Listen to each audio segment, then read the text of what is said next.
message sur comprendre l'œuvre du Saint-Esprit. Alors, vous vous rappelez, il y a 2 semaines de cela, on avait évoqué ensemble. Alors, je reviens juste sur mes notes d'introduction. Claude a préparé.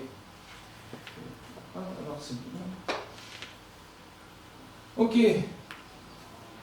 On reprend ensemble cette lecture. Que vos cœurs ne se troublent point. Amen. Croyez en Dieu et croyez en moi. Il y a plusieurs demeures dans la maison de mon Père. Si cela n'était pas, je vous l'aurais dit, je vais vous préparer une place. Et lorsque je m'en serai allé et que je vous aurai préparé une place, je reviendrai et je vous prendrai avec moi, afin que là où je suis, vous y soyez aussi.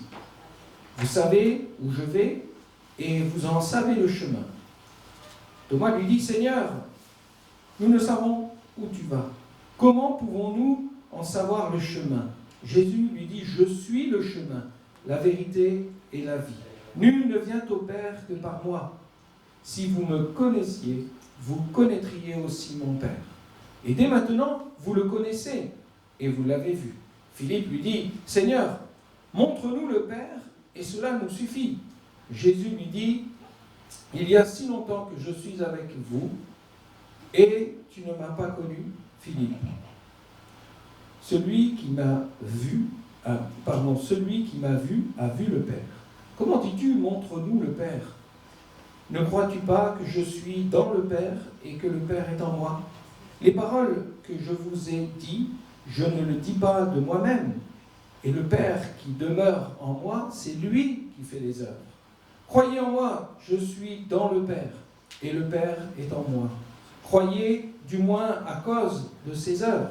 En vérité, je vous le dis, celui qui croit en moi fera aussi les œuvres que je fais, et il en fera de plus grandes, parce que je m'en vais à mon Père, et tout ce que vous demanderez en mon nom, je le ferai afin que le Père soit glorifié dans le Fils. Si vous demandez quelque chose en mon nom, je le ferai. Si vous m'aimez, gardez mes commandements. Et moi, je prierai le Père, et il vous donnera un autre consolateur.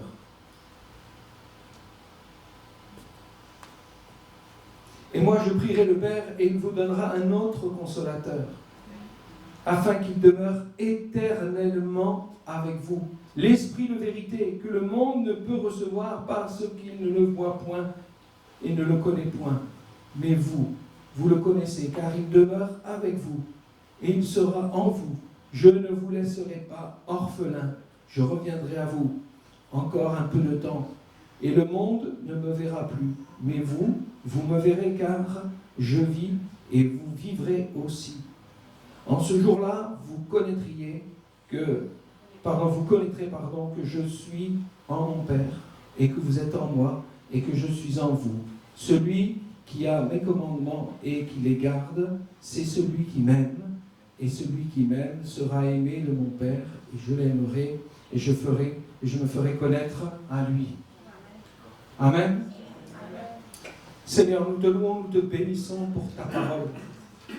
Seigneur, tu nous as envoyé, Seigneur Jésus, un autre consolateur. Seigneur, ce consolateur, le Saint-Esprit, qui est au milieu de nous et qui œuvre. Seigneur, nous réalisons combien d'hommes et de femmes ont besoin d'être consolés ce matin. Seigneur, de ceux qui peut-être traversent le deuil, mais de ceux qui sont ébranlés dans leur foi, Seigneur, face à tout ce qui arrive. Seigneur, on ne peut rester indifférent, c'est vrai, devant toute cette souffrance, devant toute cette incompréhension, Seigneur Jésus. Mais Seigneur, nous savons que, au-delà de consoler, tu nous exhortes et tu nous encourages. Tu nous amènes dans la vérité, Seigneur Jésus. Et Seigneur, oui, que notre foi ne chancelle pas, Seigneur, que, Seigneur, nous puissions rester fermes, attachés à ta parole. Seigneur, nous avons besoin de grandir dans la vie d'esprit. Nous avons besoin de comprendre l'œuvre du Saint-Esprit. Seigneur, viens, Seigneur, afin que nous soyons, Seigneur, entre tes mains, Seigneur Jésus, ce canal, Seigneur, pour communiquer, Seigneur, les bénédictions du ciel. Seigneur, tu veux te servir de nous. Seigneur, c'est dans des vases d'argile, des vases de terre, Seigneur, que tu as décidé de mettre, d'y déposer ce trésor merveilleux, Seigneur. On paraît tellement fragile, Seigneur. Mais Seigneur, il y a en nous un trésor merveilleux. Et ce trésor, nous voulons le déverser, alléluia, sur tous ceux qui te cherchent, ceux qui ont besoin de toi, ceux qui ne te connaissent pas encore, Seigneur. Oui, Seigneur, sers-toi de nous. Alléluia, glorifie ton nom, Jésus. Amen. Alléluia. Amen. Un autre consolateur. Jésus a dit, moi je prierai le Père et il vous donnera un autre consolateur afin qu'il demeure. Non pas quelque temps avec vous, mais éternellement. Amen. Pas juste seulement sur notre séjour sur terre, mais éternellement, dans l'éternité. Alléluia, quelle espérance merveilleuse.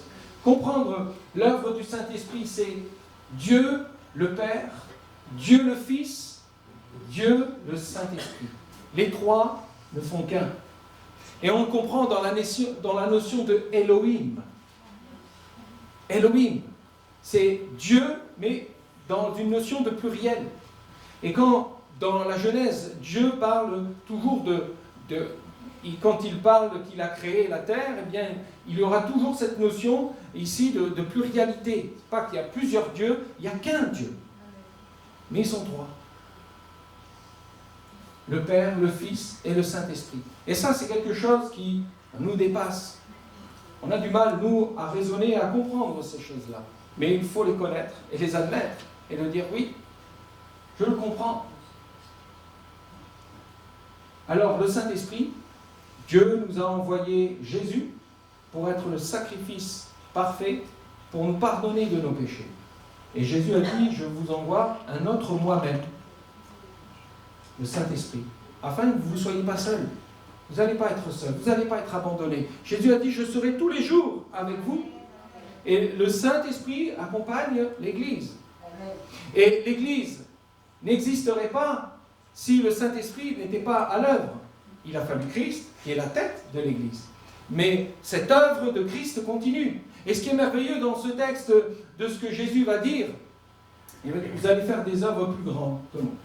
Quand même vous. Pas grandes dans le sens où on va être meilleur que Jésus. Pas ça. C'est que l'œuvre du Saint-Esprit continue.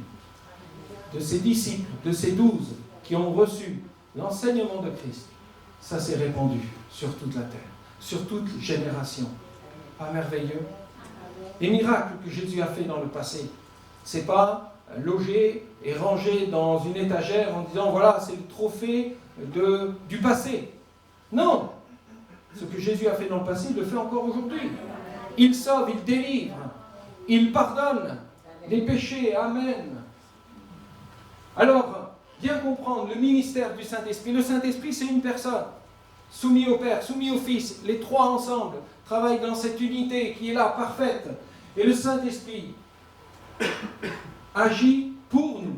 Et nous l'avons vu ensemble la semaine passée. Il y a cette notion de conviction. Il travaille à la conviction des péchés pour qu'il y ait quelque part, les hommes puissent réaliser dans quel état ils se trouvent.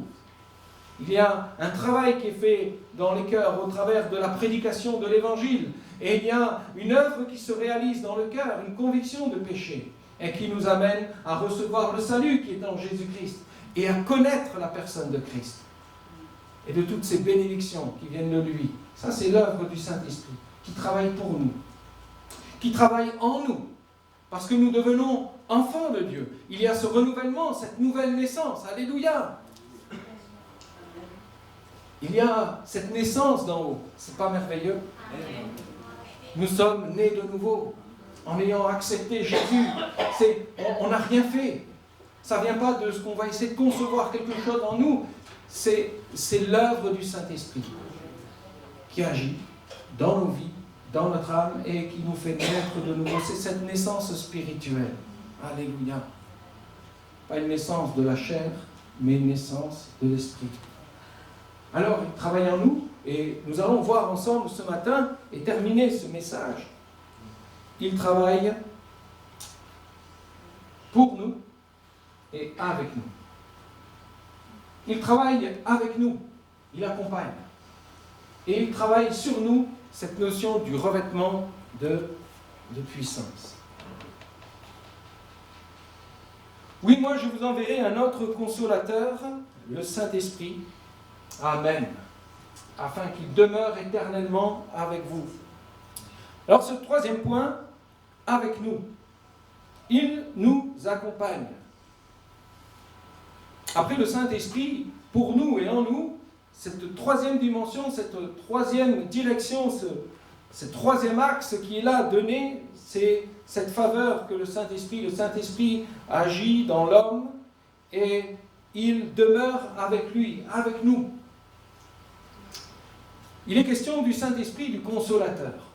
Et c'est intéressant de regarder à ce mot en grec, parce que le terme consolateur, ça signifie, en grec c'est paraklétos. Alors, je vous épargne, mais souvent vous pouvez entendre dans des prédications des frères qui vont parler du paraklétos et qui est le consolateur. Mais c'est intéressant de voir que le Saint-Esprit c'est une personne qui agit dans l'intérêt d'un autre.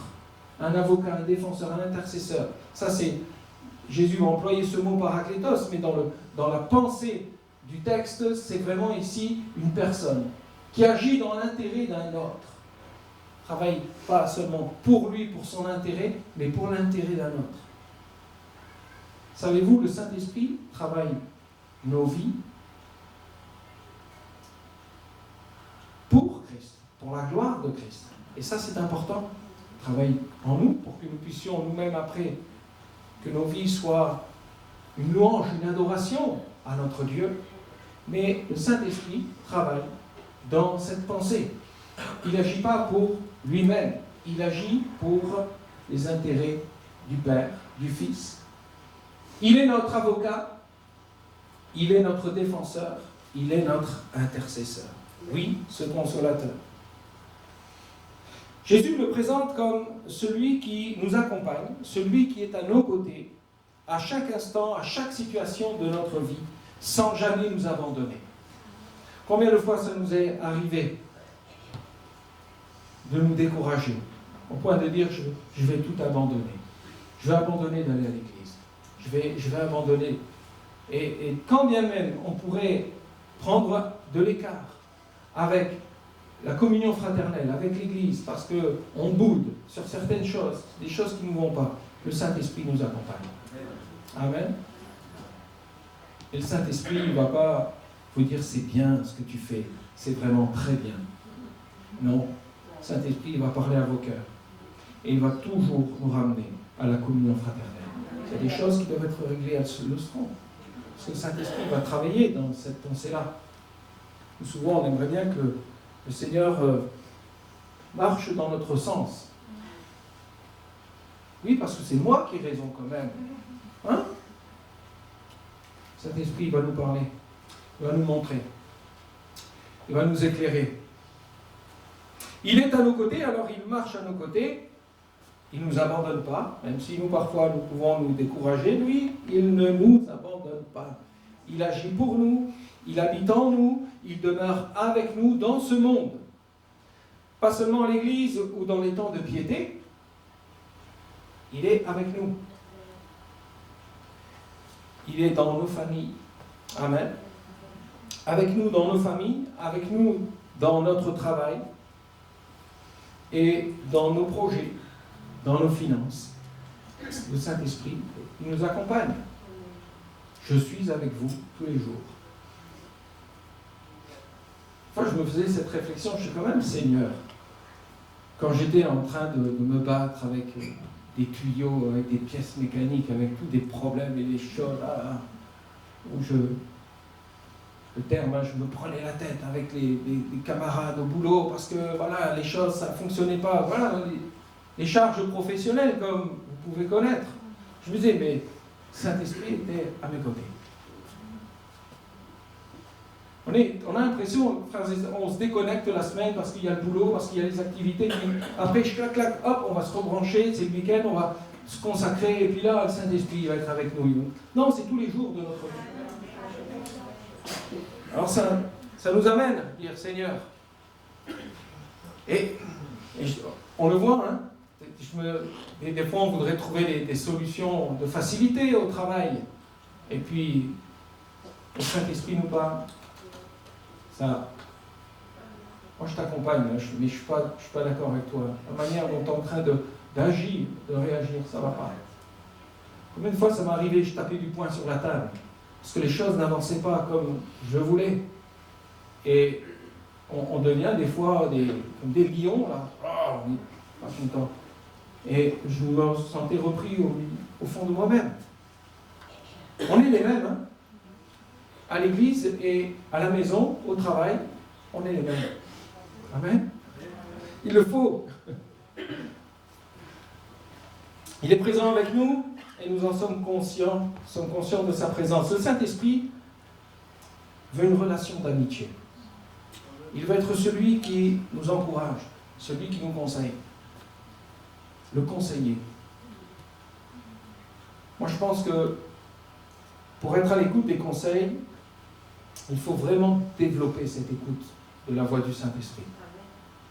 Combien de fois nous nous précipitons vers des forces humaines et vers des choses qui sont rationnelles, qui sont expliquées, voilà, c'est la logique, et on va essayer des fois de trouver cette... Alors que, des fois, il est simplement de se placer devant le Seigneur et de dire, Seigneur, parle-moi, parce que là, j'ai une décision à prendre, j'ai quelque chose, et je ne veux pas que ça soit en l'encontre de ma marche avec toi. Je ne veux pas que ça soit à l'encontre de ma foi, de mon témoignage, c'est-à-dire je veux vraiment faire les choses et être intègre devant toi. Nous avons besoin d'être à l'écoute de la voix du Saint-Esprit. Oui, le Saint-Esprit, il est là et il agit avec sagesse, avec puissance et aussi par sa grâce. Nous avons besoin de sa grâce. Et en développant cette relation avec notre Seigneur, en étant à l'écoute de la voix du Saint-Esprit, nous évitons des fois des désillusions, des échecs et la souffrance. Alors j'ai envie de dire, oui Seigneur, si je suis à l'écoute de la voix du Saint-Esprit, ce sera plus facile pour moi. Souvent les gens se disent, voilà, mais moi Seigneur, je veux faire ta volonté, je veux marcher vraiment comme tu le désires, mais pourquoi c'est dur ? Souvent les gens disent, ah si c'est dur, ben, c'est pas dans la volonté de Dieu. Non, non. On est toujours, on voudrait le confort et la facilité. Mais le Seigneur, des fois, il nous emmène sur des chemins où c'est éprouvant, c'est fatigant, mais c'est là qu'il nous veut. Alors je ne suis pas en train de faire l'apologie de la souffrance, de dire, si tu ne souffres pas, tu n'es pas un bon chrétien, c'est pas ça. Ça ne veut pas dire que le chrétien, toute sa vie, parce qu'on a souvent associé le chrétien à celui qui est triste, qui est toujours dans la souffrance. Non. On a une joie dans notre cœur, la joie du salut. On a cette espérance, mais on doit traverser des épreuves. Et le Saint-Esprit est à nos côtés. Et le Saint-Esprit nous exhorte à placer notre foi en Christ, à lui obéir, à persévérer. Et quoi qu'il peut se passer autour de nous, nous voulons rester confiants. Le Saint-Esprit nous accompagne sur ce chemin du renoncement. Renoncer à soi-même, à notre intérêt personnel. Et il nous accompagne sur ce chemin de la sanctification. Il veut que nous soyons de plus en plus à marcher dans ce chemin de la sainteté. Amen. Nous sommes saints. Parce que Dieu nous voit au travers de son Fils, Jésus-Christ. C'est quelque chose qui est acquis dans notre vie. Mais nous avons besoin de marcher dans la sainteté. Et pour cela, nous pouvons compter sur l'aide du Saint-Esprit. Amen. De sa parole. Alléluia. Le chemin de l'épreuve. On voudrait passer à côté des épreuves. Et pourtant, le Seigneur nous y fait passer. Et c'est là qu'on peut goûter à son amour. C'est là qu'on goûte à sa consolation. Alors obéir à sa voix, à la voix du Saint-Esprit, ce n'est pas, comme je vous l'ai dit, choisir le chemin de la facilité, mais de choisir la voix de Dieu. C'est important. J'aimerais vous emmener dans une lecture dans le livre de la Genèse. L'ami, le conseiller, le défenseur. Comme Dieu avec Jacob. J'aime ce récit et je reméditais encore dessus hier. Vous connaissez ce récit de Joseph. Jacob a traversé une épreuve pour lui difficile. Son fils, Joseph, qu'il aimait tellement, il avait cet amour pour son fils, et quand les frères aînés sont venus auprès du père en lui disant « Mais voilà, ton fils a été dévoré par une bête, il était là devant ce sang. » Et puis cet homme a vécu toujours dans cette pensée que voilà, Joseph avait disparu, mais il ne savait pas que c'était ses frères qui avaient vendu Joseph comme esclave, qu'il était parti en Égypte, et Joseph avait été accompagné de la main de Dieu. Et il y a une œuvre magnifique qui s'est réalisée là-bas, en Égypte. Joseph n'a pas connu le chemin de la facilité, mais il était dans l'intégrité, dans la voie que le Seigneur lui avait donnée, et il s'est attaché, et il est sorti de cette prison où il avait été mis injustement, et il a été là une providence divine pour l'Égypte, mais aussi pour tous les pays des alentours. Joseph. Mais d'un côté, vous avez Jacob qui était loin de s'imaginer que son fils était vivant. Il vivait avec ce chagrin, pensant qu'une chose, c'était mourir. Et une fois que ses fils, Jacob a envoyé ses fils en Égypte parce que la famine était au milieu du pays. Ils sont partis en Égypte, et là, il y a eu cette rencontre et cette réconciliation de Joseph avec ses frères. Les frères de Joseph sont revenus, et arrivés devant le père, devant Jacob, ils vont dire « Ton fils est vivant. Joseph est vivant. » Imaginez la joie qui est là, ressortie dans le cœur de Joseph, et dans le cœur de Jacob. Pardon. Et Joseph avait qu'un désir, c'était de revoir son père. Et Jacob va se mettre en route dans ce voyage. Et on va le lire ensemble, juste ces quelques versets. Israël partit, donc Jacob, Israël, partit avec tout ce qui lui appartenait. Il arriva à Beersheba, et il offrit des sacrifices au Dieu de son père Isaac. Dieu parla à Israël dans une vision pendant la nuit. Et il lui dit « Jacob, Jacob !» Israël répondit « Me voici !» Et Dieu dit « Je suis le Dieu de ton père. Ne crains point de descendre en Égypte, car là, je te ferai devenir une grande nation. Moi-même, je descendrai avec toi en Égypte. Et moi-même, je t'en ferai remonter, et Joseph te fermera les yeux. » Jacob quitta Beersheba, et les fils d'Israël mirent Jacob leur père, avec leurs enfants et leurs femmes, sur les chars de Pharaon, avait envoyé pour les transporter. Amen.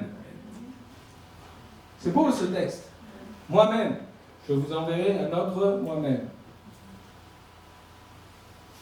Dieu dit, je suis le Dieu de ton père, ne crains point de descendre en Égypte, car là je te ferai devenir une grande nation.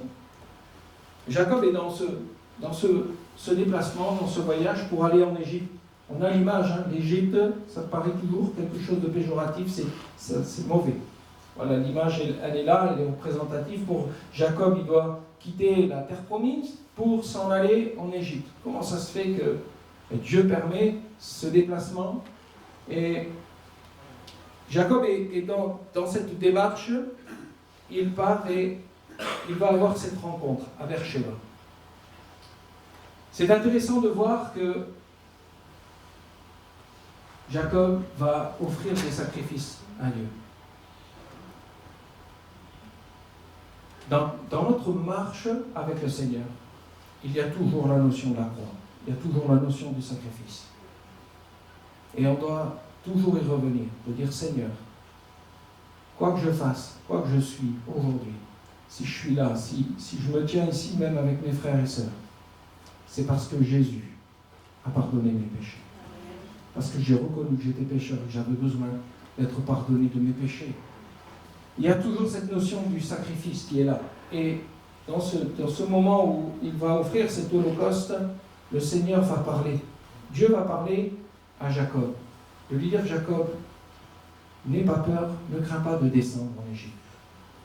parce que je suis avec toi. Ne crains point de descendre, car je suis avec toi. Je ferai de toi une grande nation. Il y a une promesse qui accompagne cet homme qui va entrer dans un chemin qui paraît être une difficulté. Et on le sait de ce qu'ils vont vivre en Égypte. Mais moi, je me dis, Seigneur, on s'en va à la rencontre de notre Joseph, Jésus. On marche sur un chemin où on va être confronté à des difficultés, à des épreuves. Mais nous n'avons rien à craindre parce qu'il est avec nous. Saint-Esprit nous accompagne. Je serai moi-même avec vous. Et même en Égypte, au milieu de l'opposition, de l'obscurité, au milieu des difficultés, je serai avec vous. Le chemin que nous prenons et la tournure que notre monde est en train de prendre aujourd'hui, ce qui est en train d'arriver, l'actualité nous parle. On a l'impression que on descend en Égypte, mais nous n'avons rien à craindre. Parce que le Saint-Esprit nous accompagne. Jésus est avec nous. La priorité, c'est que la croix, le message de la croix, soit l'évidence de l'Église aujourd'hui. Ça ne changera pas. Le message de l'Évangile ne changera pas. On ne va pas le galvauder, on ne va pas le déformer, on ne va pas le rendre plus accessible. Il restera ce qu'il est, parce que c'est le seul moyen de salut. Jésus a dit, je suis le chemin, la vérité et la vie. Même au milieu, frères et sœurs, de nos épreuves, même au milieu de nos difficultés, nous ne sommes pas tout seuls. Et il y a cette promesse de bénédiction. Parce que la famille, elle va s'agrandir.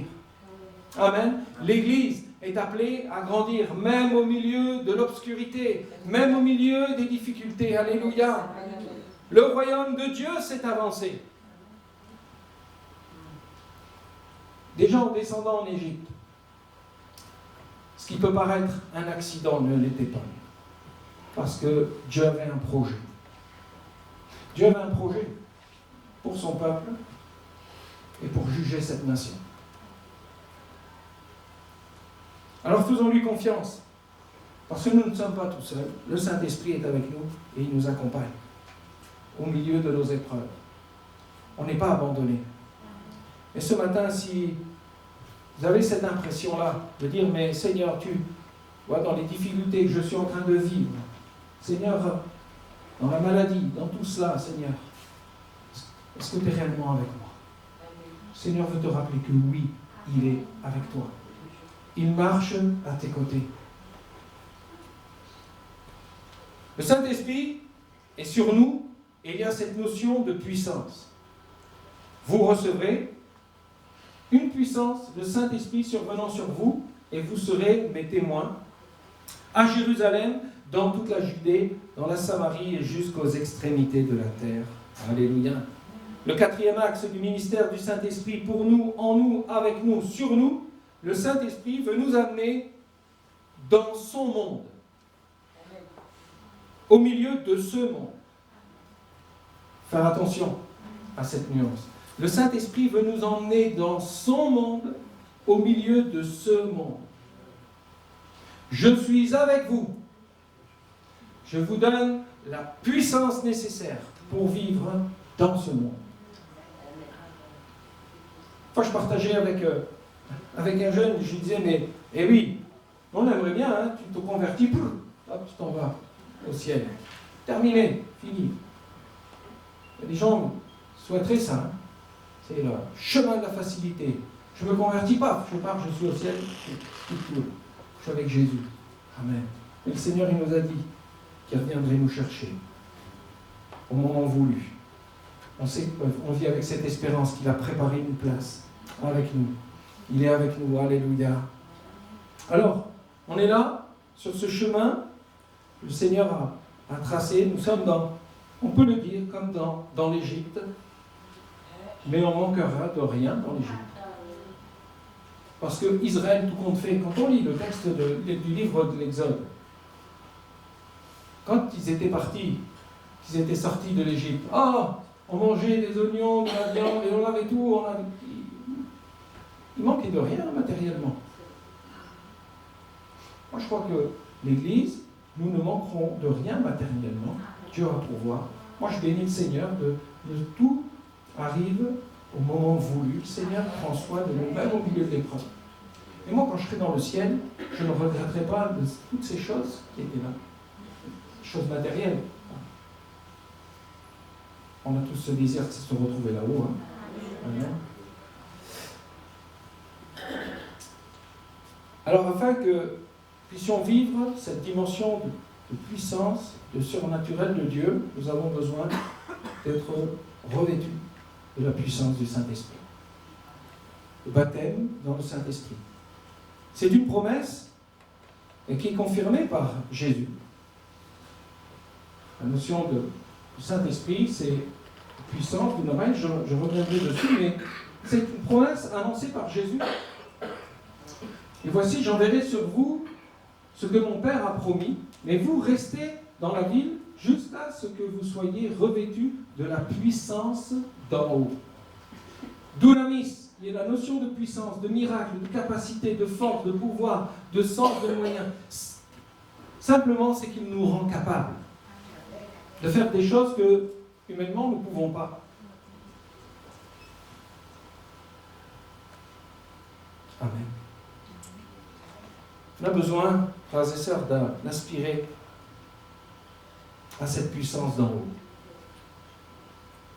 Parce que l'apôtre Paul, quand il est arrivé dans les pays où il a amené l'évangile, il n'a pas essayé de convaincre les gens avec la sagesse de la Bible, avec la sagesse de la parole de Dieu, avec la sagesse de la Torah, mais il a été avec la puissance du Saint-Esprit. La puissance du Saint-Esprit se servait bien sûr des Écritures pour convaincre, pour agir dans les cœurs et parler. Mais je crois que c'est la même manière aussi, frères et sœurs. Nous avons besoin de réaliser, de dire Seigneur, on veut vraiment être rempli de la puissance du Saint-Esprit pour apporter le message à nos contemporains aujourd'hui. D'une parole, avec une sensibilité, avec une précision. Ce n'est pas avec notre raison que nous allons réussir à toucher les cœurs, frères et sœurs, mais c'est vraiment avec une parole que le Saint-Esprit va mettre sur nos cœurs. De le faire avec foi, d'agir avec foi. Cette promesse est confirmée par Jésus et cette promesse s'est réalisée en Actes chapitre 2, versets 3 à 4, où ils furent tous baptisés du Saint-Esprit. Le jour de la Pentecôte, ils étaient tous ensemble dans le même lieu. Tout à coup, il vint du ciel un bruit comme celui d'un vent impétueux, et il remplit toute la maison où ils étaient assis. Des langues semblables à des langues de feu leur apparurent, séparées les unes des autres, et se posèrent sur chacun d'eux. Et ils furent tous remplis du Saint-Esprit, se mirent à parler en d'autres langues, selon que l'Esprit leur donnait de s'exprimer. Ils étaient tous ensemble, assidus, fidèles, et ils ont été baptisés du Saint-Esprit. Alléluia! Oui, Seigneur, baptise celui qui désire être baptisé du Saint-Esprit ce matin. Amen. Ouais? Ouais? Alléluia, hein? La promesse est pour vous tous et pour vos enfants. Car la promesse est pour vous, pour vos enfants, pour tous ceux qui sont loin, en aussi grand nombre que le Seigneur, notre Dieu, les appellera. Acte 2, verset 40. J'aime cette pensée parce que on a tous ce désir de voir nos enfants baptisés du Saint-Esprit. Le Saint-Esprit, cette promesse qui est encore pour nous aujourd'hui, elle n'est pas là pour satisfaire ou pour notre ego, mais pour accomplir la mission que Dieu nous confie. Être dans ce monde, être dans ce monde, attention, sans être de ce monde, c'est important.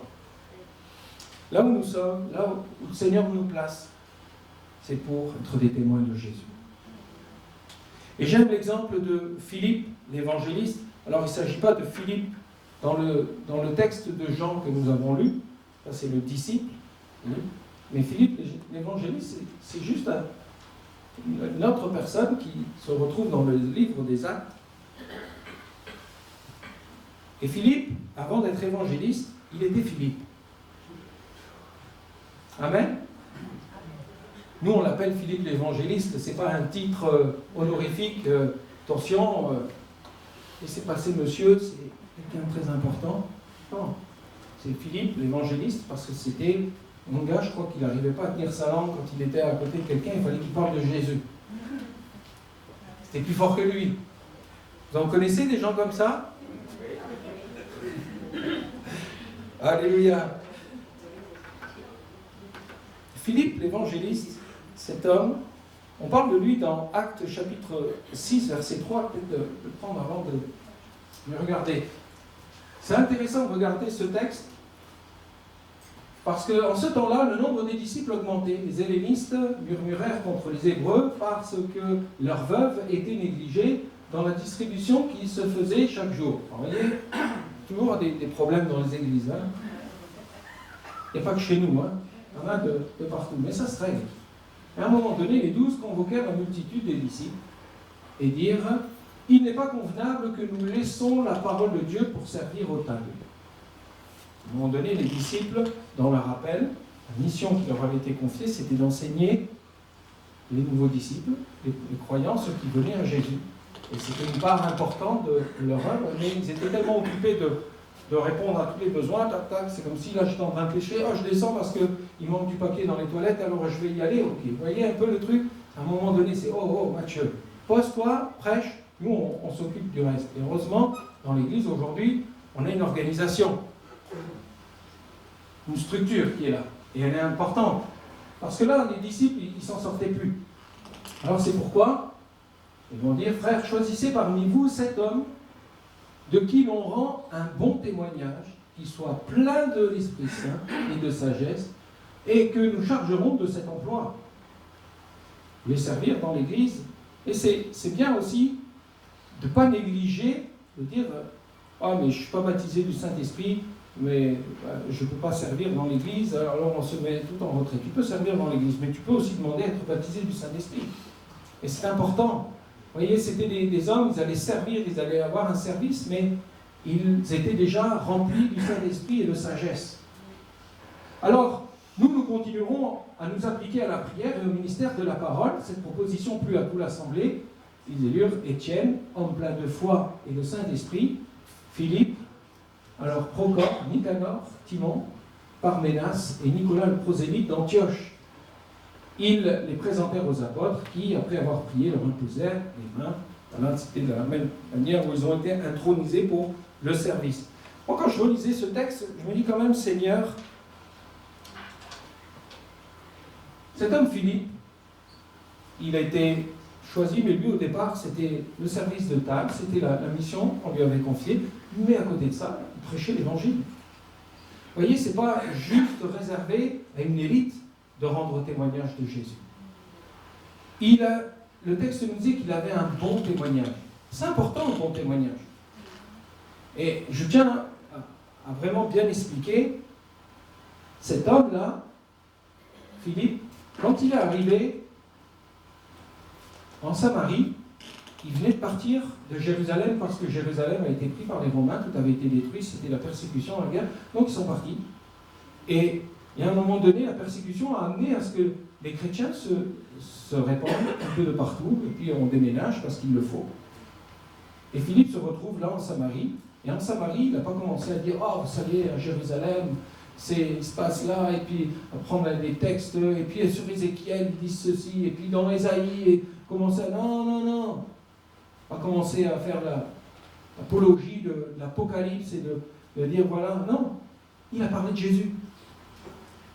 Et quand vous rendez témoignage, arrêtez d'emmener les gens dans des trucs de contexte, des fois on les noie avec des choses qu'ils ne comprennent pas parce qu'ils ne connaissent pas Jésus. Parlez de Jésus, parlez du salut, parlez de... On cherche trop à vouloir rendre un évangile acceptable en essayant d'expliquer. Mais arrêtez, parlez de Jésus. Simplicité de cœur. Philippe, l'évangéliste. Voilà, prêche à Christ. Et c'est merveilleux de voir que les foules entières étaient attentives à ce qu'il disait, parce que le Saint-Esprit était à l'œuvre pour convaincre de péché, de justice, de jugement. Et le Saint-Esprit était avec, et il marchait avec Philippe. Pourquoi? Mais parce que les miracles les accompagnaient. Les miracles accompagnaient des esprits impurs sortir, des démoniaques, des esprits sortir de plusieurs démoniaques en poussant de grands cris. Beaucoup de paralytiques, de boiteux furent guéris. Il y eut une grande joie dans cette ville. Il y avait bien les miracles qui accompagnaient la parole de Dieu qui était prêchée. Et c'était un Philippe, un homme saint, rempli d'esprit et de sagesse. Et nous avons aussi besoin dans notre témoignage beaucoup de sagesse. Et vous allez voir, l'Église va grandir. Amen. Les personnes nouvelles vont venir. On ne va pas connaître leurs problèmes, on ne sait pas ce qu'ils ont, etc. Ils viennent, on prie pour eux, le Saint-Esprit nous inspire dans les prières, et on amène des paroles de révélation, il y a des paroles de foi qui sont données, il y a des guérisons. Et moi je crois. Il y a un frère qui s'est approché, on a prié pour lui. Et il a été guéri. Et on continue. Amen. Parce que ça va se savoir. Et un plus grand nombre va venir pour être à l'écoute de l'Évangile. Prions pour que nous ayons vraiment ce témoignage. Alors nous avons besoin d'être revêtus du Saint-Esprit, alléluia, et de prendre ces dons qui sont à notre disposition. Le Saint-Esprit ne fait pas de nous des super-héros de la foi, des élites, sélectionnés pour le championnat. Non, on est tous appelés à rendre témoignage. Amen. Alors cette promesse, elle est pour vous. Alors nous savons que les 4 axes du Saint-Esprit, je conclus ici, il agit pour nous. C'est l'œuvre de la conviction en vue du salut des âmes. Il agit en nous, l'œuvre de renouvellement, la régénération, la transformation du croyant. Il demeure avec nous. Il se tient à nos côtés pour nous accompagner, nous conduire. Et il vient sur nous, nous revêtant de la puissance du Saint-Esprit, équipant de ses dons les meilleurs. Alors ne nous limitons pas à ce que nous sommes et ne limitons pas non plus ce que le Saint-Esprit peut faire en nous. Amen. On va prier ensemble.